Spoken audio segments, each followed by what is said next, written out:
Some of you might know me because of a story I broke last March concerning something called the Guardians of the Looking Glass. Basically, what we had here is a technology that was built which would give those people who operated that technology, of course, a huge advantage because they could see and view timelines within a stream, within a field. You know, the awareness of this technology came to us through certain whistleblowers, and one of them was a guy by the name of Dan Burish, who went into some detail about how that technology was acquired. It starts at the end of the Second World War. It was the first time that the United States ever came into contact with certain ETs, you could say, who began appearing over the skies of the United States. And their appearance, again, was accompanied by crashes and captures of both the craft and the pilots piloting that craft. And it leads directly to the formation of the breakaway civilization, that which was created by one ultra secret society that was called Majestic 12. They who have ultimately come into possession of the Looking Glass material and time travel and other technologies ever since. So between 1947 and the early 50s, there were a series of crashes that took place, not just one, and they started the whole back engineering process. And they also had captured extraterrestrial beings. And the Looking Glass has ended up in S4 Area 51. The program out at Area S4 consisted of 3 projects: Project Galileo, Project Sidekick, and Project Looking Glass. Project Galileo dealt with gravity propulsion. Project Sidekick dealt with a beam weapon that had a neutron source and was focused by a gravity lens. Project Looking Glass dealt with the physics of seeing back in time. What they really discovered, in principle, is that the ETs are not really truly ETs. They're us from the future. They called them J-rods. A long period of introduction into meeting, you know, say an EVE, an alien.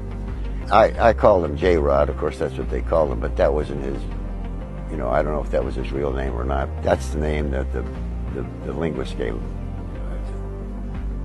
So he knew J-Rod. Came from Zeta Reticuli, which is what we are going to colonize in the future. And they traveled back 52,000 and 45,000 years respectively. State planet origin? Okay, yesterday you told us you traveled, and I quote, thousands of light years to get here. Yes.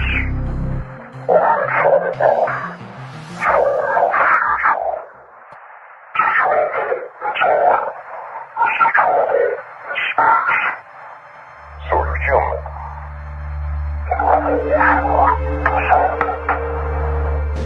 To exactly before this time, before this event takes place, for different reasons. What they found was that there are 3 types of beings. There's 2 J-rods, which were called P-52s. The P-52s were for 52,000 years in the future, and the P-45s were from 45,000 years in the future. And the P-45s weren't interested in helping us. They were just here to harvest genetic materials which they had lost over the course of tens of thousands of years of exposure. The P-52s also returned because they came back and they were trying to tell us our consciousness can affect our timeline. Not just the timeline, but also cosmic events. They were trying to tell us that the cosmic event, which is about to happen, can be affected by our collective consciousness. It's going to play out in 2 ways.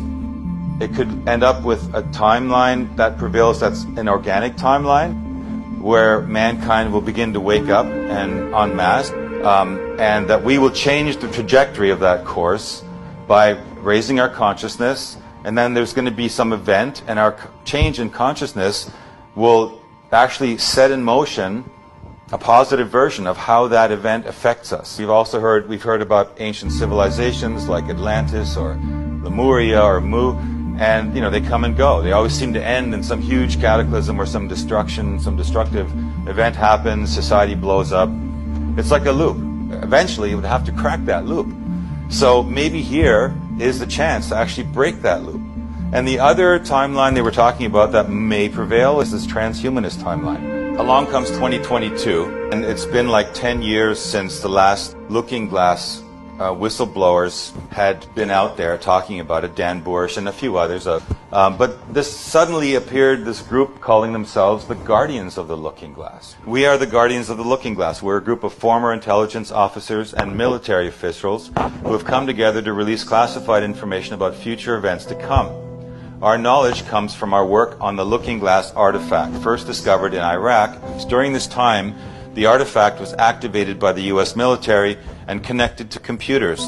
We were able to see dozens of future timelines and the convergent singularities that led to two possible outcomes by the year 2030. In one outcome, humanity awakens and the current order is dismantled, and an event occurs, and instead of this event being negative, it is a positive one.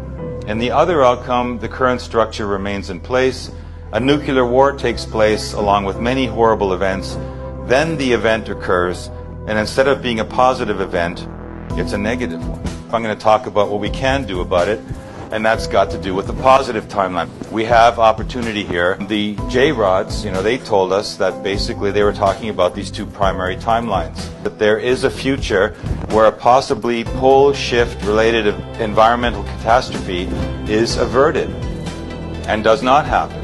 And relative to this different timeline, the future that generated the J-Rods as we know them will never evolve from our own, and we have taken a new path. So in this timeline, which also the Guardians saw, there is a probability of that happening, and so they talk about that as well. If the post-global pole shift environmental catastrophe does not occur, the benefits could be to alternatively produce a human consciousness, liberating evolutionary leapfrog, and a level of enlightenment among the masses that will produce a new set of future timeline trajectories that will compassionately steer the course of humanity into a virgin future of untold beneficial futures and heights, and in fact fulfill the original evolutionary directive to evolve consciousness of humanity to its optimum potential as future creative agencies in the universe. These messages that we got from these J-Rods decades ago are trying to reinforce that idea, and now we're starting to, maybe the reason this came up now is because we're kind of at that last